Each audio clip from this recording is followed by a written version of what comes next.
So, yan. Reason number 3 is, yan, nakabukas lang yung nut box. Kita nyo, yung nasa left side, yan yung fiber.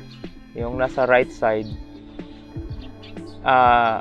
itong, nasa left side, fiber cable. Yung nasa right side, yan yung mga drop fiber.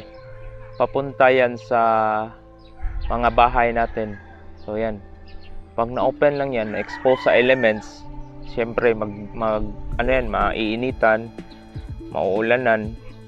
So posibleng mag-degrade yung coupler niya kasi yung function ng coupler is minamount, kinidudugtong yung light source tsaka light. Ayan. Isa yan sa rason na bakit. So kung mabunot yung fiber dito,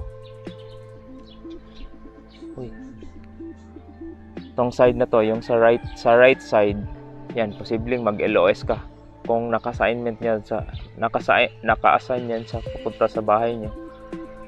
Pag nabunot yan, LOS ka rin, na-disconnect.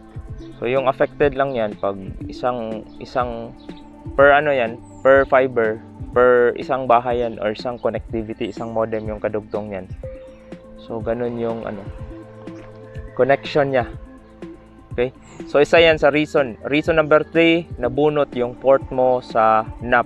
So yan yung loob ng NAP, coupler lang sa loob. Tapos dapat kasi sinasara yan kasi para protect against rain and sun.